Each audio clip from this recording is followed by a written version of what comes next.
जय श्री राधे, जय श्री कृष्ण। आउनुहोस् समादरणीय श्रद्धालु भक्तजनहरू, हिजो हामीले श्री स्वस्थानी व्रत कथाको 9 अध्यायको कथा सुनेका थियौँ भने आज हामी 10 अध्यायको कथालाई शुभारम्भ गर्दैछौँ।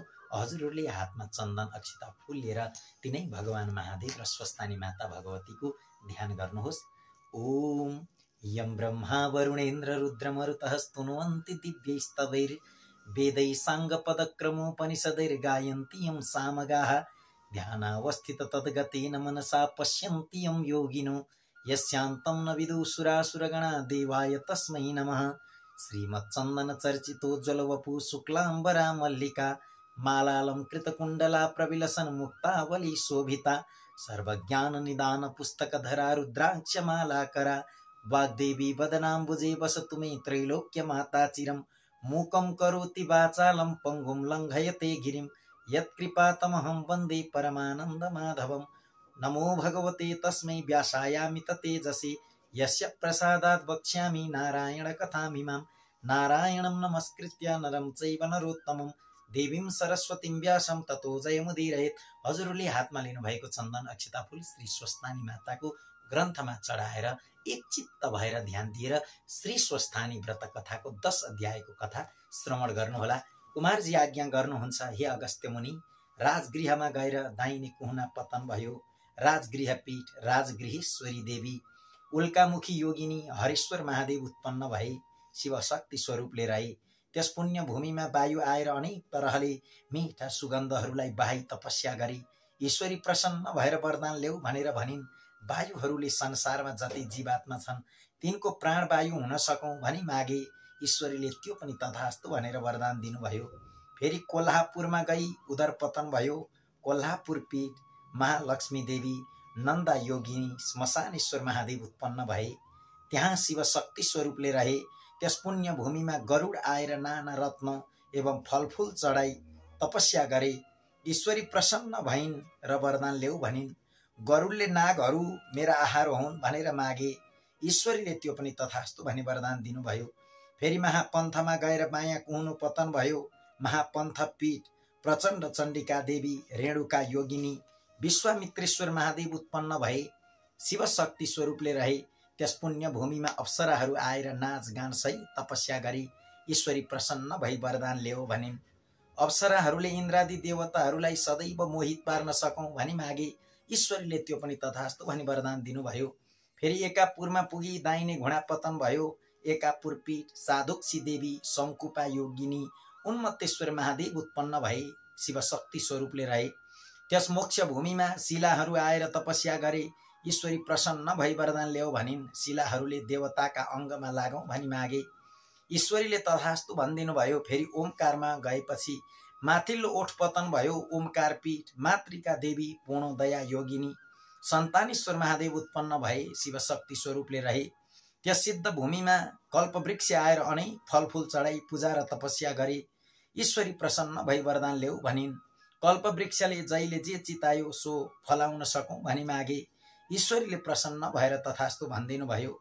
फेरि उज्जैनमा पुग्दा रगतको डल्लो पतन भयो। उज्जैनी पीठ महाकाली देवी ललजिह्वा योगिनी र झङ्केश्वर महादेव उत्पन्न भए। शिव शक्ति स्वरूपले रहे। त्यस मोक्ष भूमिमा हिमालय पर्वत आएर तपस्या गरे। ईश्वरी प्रसन्न भई वरदान ल्याऊ भनिन्। हिमालयले देवता दैत्य मनुष्य सबैलाई मुक्ति दिन सकौं भनेर वर मागे। ईश्वरीले त्यो पनि तथास्तु भनिदिनु भयो। फेरि जयन्तीपुरमा पुग्दा कलेजो पतन भयो। जयन्तीपुर पीठ जयन्ती देवी खेचरा योगिनी कल्पेश्वर महादेव उत्पन्न भए। शिव शक्ति स्वरूपले रहे। त्यस मोक्ष भूमिमा तुलसी कुश आएर तपस्या गरे। ईश्वरी प्रसन्न भएर वरदान ल्याऊ भनेर भनिन्। तुलसी कुशले स्वर्ग मर्त्य पाताल तिनै लोकले हामीलाई मानुन् भनेर मागे। ईश्वरीले त्यो पनि तथास्तु भनी वरदान दिनुभयो।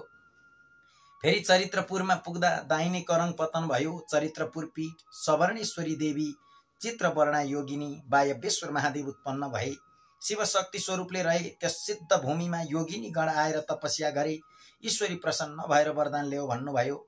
योगिनीहरूले योग सिद्ध होस् भनेर मागे। ईश्वरीले त्यो पनि तथास्तु भनिदिनु भयो। फेरि छिरिकापुरमा गएर भुँडी पतन भयो। छिरिकापुर पीठ युगधारा देवी कलङ्गा योगिनी सहस्र नेत्रेश्वर महादेव उत्पन्न भए। शिव शक्ति स्वरूपले रहे। त्यस मोक्ष भूमिमा मातृका गणहरू आएर तपस्या गरी ईश्वरी प्रसन्न भएर वरदान ल्याऊ भनिन्। मातृका गणले हामी स्थानका स्वामी बन्न सकौं भनेर मागी ईश्वरीले प्रसन्न भएर तथास्तु भनिदिनु भयो। फेरि हस्तिनापुरमा पुग्दा दाहिने कुम पतन भयो। हस्तिनापुर पीठ चण्डेश्वरी देवी कोटराक्षी योगिनी मुसुखारेश्वर महादेव उत्पन्न भए, शिव शक्ति स्वरूपले रहे। त्यस मोक्ष भूमिमा सुदर्शन चक्र आएर तपस्या गरे, ईश्वरी प्रसन्न भएर वरदान ल्याऊ भनेर भनिन्। सुदर्शन चक्रले संहारकर्ता हुन सकौं भनी मागी माता ईश्वरीले तथास्तु भनी वरदान दिनुभयो। फेरि उड्डीयनमा पुगेपछि शिर पतन भयो। उड्डीयन पीठ चित्रकला देवी पिङ्गलाक्षी योगिनी यज्ञेश्वर महादेव उत्पन्न भए, शिव शक्ति स्वरूपले रहे। त्यस पुण्य भूमिमा हनुमानले फलफुल चढाएर नाची नाची उफ्री उफ्री तपस्या गरी ईश्वरी प्रसन्न भएर वरदान माग भनेर भनिन्। हनुमानले रामचन्द्रको सेवक भएर लङ्का पोल्न सकौं भनी माग्नुभयो। ईश्वरीले तथास्तु भनी वरदान दिनुभयो। फेरि विश्वमा पुग्दा मृगौला पतन भयो। विश्वपीठ झङ्केश्वरी देवी झङ्काली योगिनी कुण्डलेश्वर महादेव उत्पन्न भए, शिव शक्ति स्वरूपले रहे। त्यस पुण्य भूमिमा विश्वकर्मा आएर अनेक सुन्दर देवालयहरू बनाई तपस्या गरी ईश्वरी प्रसन्न भएर वरदान माग भनेर भन्नुभयो। विश्वकर्माले मेरो कीर्ति सत्य त्रेता द्वापर कली चारै युगमा स्थिर रहोस् भनी मागे, ईश्वरीले तथास्तु भनेर वरदान दिनुभयो। फेरि प्रयागमा पुग्दा फोक्सो पतन भयो। प्रयाग पीठ सुन्दरी देवी सिंहजङ्गा योगिनी महिदेवेश्वर महादेव उत्पन्न भए, शिव शक्ति स्वरूपले रहे। त्यस मोक्ष भूमिमा 10 अवतारहरू आएर तपस्या गरी माता प्रसन्न भएर वरदान माग भन्नुभयो। 10 अवतारले सत्य त्रेता द्वापर कली चारै युगमा दैत्य संहार गर्न सकौं भनी मागे, ईश्वरीले त्यो पनि तथास्तु भनी वरदान दिनुभयो। फेरि मायापुरमा गएपछि फियो पतन भयो। मायापुर पीठ माया देवी चञ्चला योगिनी र तपस्येश्वर महादेव उत्पन्न भए, शिव शक्ति स्वरूपले रहे। त्यस सिद्ध भूमिमा 64 लिङ्ग आएर जप ध्यानादिद्वारा तपस्या गरी ईश्वरी प्रसन्न भएर वरदान ल्याऊ भनेर भनिन्। 64 लिङ्गले हामी स्वयं भूलिङ्ग भएर रहन पाऊँ भनेर वरदान मागे, ईश्वरीले त्यो पनि तथास्तु भनिदिनु भयो। फेरि मल्लगिरीमा पुग्दा बायाँ कुम पतन भयो। मल्लगिरी पीठ मल्लिका देवी कोकुरा योगिनी उत्पन्नेश्वर महादेव उत्पन्न भए, शिव शक्ति स्वरूपले रहे। त्यस शुद्ध भूमिमा भूत प्रेत पिशाच आदि आएर नाचगानद्वारा तपस्या गरी ईश्वरी प्रसन्न भएर वरदान ल्याऊ भन्नुभयो। भूत प्रेत र पिशाचहरूले सधैँ तिम्रो नजिकमा बस्न पाऊँ भनेर मागे, ईश्वरीले त्यो पनि तथास्तु भनिदिनु भयो। फेरि मलयागिरीमा पुग्दा आसन पतन भयो। मलयागिरी पीठ वज्रेश्वरी देवी कोमला योगिनी जागेश्वरी महादेव उत्पन्न भए, शिव शक्ति स्वरूपले रहे। त्यस सिद्ध भूमिमा सत्य आएर तपस्या गरी ईश्वरी प्रसन्न भएर वरदान माग भनिन्। सत्यले सत्यमा रहनेलाई उद्धार गर्न सकौं भनी मागे, ईश्वरीले त्यो पनि तथास्तु भनेर वरदान दिनुभयो। फेरि मेरुगिरीमा पुगेपछि सूचिस्थान पतन भयो। मेरुगिरी पीठ पूर्णा देवी कपालिनी योगिनी जिह्वापतेश्वर महादेव उत्पन्न भए, शिव शक्ति स्वरूपले रहे। त्यस सिद्ध भूमिमा सप्तनाग आएर तपस्या गरी ईश्वरी प्रसन्न भएर वरदान ल्याऊ भनेर भनिन्। नागहरूले हाम्रो शरीर अगम्य रहोस् भनेर वरदान मागे, ईश्वरीले त्यो पनि तथास्तु भनेर वरदान दिनुभयो। फेरि सेनामा गएर मुकुट पतन भयो। सेनापीठ उमादेवी अष्टवक्त्रा योगिनी कामेश्वर महादेव उत्पन्न भए, शिव शक्ति स्वरूपले रहे। त्यस पुण्य भूमिमा नवग्रहहरू आएर तपस्या गरी ईश्वरी प्रसन्न भएर वरदान ल्याऊ भनिन्। नवग्रहले लाभ हानिको अधिकार पाऊँ भनेर मागे, ईश्वरीले वरदान दिनुभयो। फेरि मेहन्द्रमा पुग्दा दाहिने तिघ्रा पतन भयो। मेहन्द्रा पीठ इन्द्राणी देवी ऊर्ध्वगमनी योगिनी तारकेश्वर महादेव उत्पन्न भए, शिव शक्ति स्वरूपले रहे। त्यस सिद्ध भूमिमा लक्ष्मी आएर नाना रत्न र द्रव्यादि चढाएर तपस्या गरिन्, ईश्वरी प्रसन्न भएर वरदान माग भनेर भन्नुभयो। महालक्ष्मीले कार्तिक कृष्ण अमावस्याका दिन सम्पूर्ण लोकले मेरो पूजा गरून् भनेर माग्नुभयो, ईश्वरीले वरदान दिनुभयो। फेरि हिरण्यपुरमा पुगेर सुतस्थान पतन भयो। हिरण्यपीठ नवरत्नेश्वरी देवी त्रिपुरेन्द्र योगिनी नारदेश्वर महादेव उत्पन्न भए, शिव शक्ति स्वरूपले रहे। त्यस पुण्य भूमिमा सरस्वती आएर अनेक स्तुति र तपस्या गरिन्, ईश्वरी प्रसन्न भई वरदान माग भनिन्। ईश्वरीले सरस्वतीले समस्त जीवात्माको बोलीमा मेरो निवास होस् भनेर माग्नुभयो, ईश्वरीले त्यो पनि तथास्तु भनी वरदान दिन्। फेरि बानरपुरमा पुगेर बायाँ तिघ्रा पतन भयो। बानरपीठ कामेश्वरी देवी भेरुण्डा योगिनी वेदान्तेश्वर महादेव उत्पन्न भए, शिव शक्ति स्वरूपले रहे। त्यस मोक्ष भूमिमा कमल आदि अनेक पुष्पहरू आएर मिठो सुगन्ध भिजाएर तपस्या गरे, ईश्वरी प्रसन्न भएर वरदान माग भनिन्। फूलहरूले पूजा कालमा प्रशस्त हुन सकौं भनेर मागे, ईश्वरीले तथास्तु भनिदिनु भयो। फेरि महालक्ष्मीपुरमा गएर पाएँ करङ पतन भयो। महालक्ष्मीपुर पीठ कमलाक्षी देवी दिगम्बरा योगिनी त्रिकुटेश्वर महादेव उत्पन्न भए शिवशक्ति स्वरूपले रहे। त्यस सिद्ध भूमिमा अणिमादि अष्टसिद्धि आएर योग मार्गले तपस्या गरी ईश्वरी प्रसन्न भई वरदान माग भनिन्। अष्टसिद्धिले अमर हुन सकौँ भनी मागे, ईश्वरीले त्यो पनि तथास्तु भनेर वरदान दिनुभयो। फेरि उद्यानमा पुग्दा कन्ड्याउलो पतन भयो। उद्यान पीठ त्रिपुरा सुन्दरी देवी सुशङ्कोदरा योगिनी भैरवेश्वर महादेव उत्पन्न भए शिवशक्ति स्वरूपले रहे। त्यस पुण्य भूमिमा मेघ आएर मानसोपचारले पूजा र तपस्या गरी ईश्वरी प्रसन्न भएर वरदान माग भनेर भनिन्। मेघले समस्त संसारलाई जलदान गरी उद्धार गर्न सकौँ भनी मागी, ईश्वरले त्यो पनि तथास्तु भनिदिनु भयो। फेरि छाया छत्रमा पुगेर शेष रहेका सबै अङ्गहरू पतन भए। छाया छत्र पीठ छत्रेश्वरी देवी सुसुकोदरा योगिनी पिशाचेश्वर महादेव उत्पन्न भए शिवशक्ति स्वरूपले रहे। त्यस पुण्य भूमिमा अष्टभैरव आएर नाना उपचारले पूजा एवं तपस्या गरी ईश्वरी प्रसन्न भएर वरदान माग भनेर भनिन्। अष्टभैरवले मातृका गणको अधिपति बन्न सकौँ भनी वरदान मागे, ईश्वरीले तथास्तु भनी वरदान दिइन्।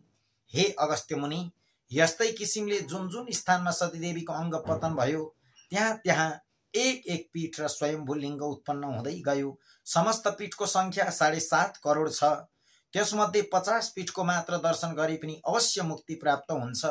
मनुष्य जन्म पाएर पनि व्यक्तिले ती 50 पीठमा एउटा पीठको पनि दर्शन गर्न सकेन भने त्यसले जन्म लिएको व्यर्थ हुन्छ भनी स्वयं ब्रह्माजीले आज्ञा गर्नुभएको छ भन्ने सम्मको कथालाई यहीँनेरि विराम। इति श्री स्कन्द पुराणे केदार खण्डे माघ महात्म्ये कुमार अगस्त्य संवादे श्री स्वस्थानी परमेश्वर्य व्रत कथायां अंग पतन पीठोत्पत्ति वर्णनम नाम दशमोत्सवः। समादरणीय श्रद्धालु भक्तजनहरू, हजुरहरूले पुनः हातमा चन्दन अक्षता फूल लिएर भगवान साम्ब सदाशिव र सतीको प्रार्थना गर्नुहोस्, स्तुति गर्नुहोस्। उपनयतु मङ्गलम वह सकल जगन मङ्गलालयः श्रीमान दिनकर किरण निबोधितः नवनलिन तल निवेक्षणः कृष्णः। काले वर्षतु पर्जन्यः पृथिवी शस्यशालिनी देशोऽयं क्षोभरहितो ब्राह्मणाः सन्तु निर्भयाः। अपुत्रा पुत्रिणः सन्तु पुत्रिणः सन्तु पौत्रिणः निर्धनाः सधनाः सन्तु जीवन्तु शरदां शतम्। तत्रैव गंगा यमुना च तत्र गोदावरी सिन्धु सरस्वती च तीर्थानि सर्वाणि वसन्ति तत्र यत्राच्युतोदार कथा प्रसंगः। या कुन्देन्दु तुषारहार धवला या शुभ्रवस्त्रावृता या वीणावरदण्डमण्डितकरा या श्वेत पद्मासना या ब्रह्माच्युत शंकर प्रभृतिभिर्देवैः सदा वन्दिता सा मां पातु सरस्वती भगवती निशेषजाड्यापहा। कायेन वाचा मनसेन्द्रियैर्वा बुद्ध्यात्मना वा प्रकृति स्वभावात् करोमि यद्यत् सकलम परस्मै नारायणायेति समर्पयेत् तत्। हातमा लिनुभएको चन्दन अक्षता फूल श्री स्वस्थानी माता भगवतीको ग्रन्थमा चढाएर प्रणाम गर्नुहोस्, ढोग्नुहोस् र एक चित्त भएर भन्नुहोस् स्वस्थानी माता भगवतीको। अब अर्को अध्याय 11 अध्यायको कथा भने हामी भोलि पुनः श्रवण गर्नेछौँ। भोलिसम्मको लागि बिदा दिनुहोस्। हस्त सबैको जय होस्, सबैको मङ्गल होस्। ओम।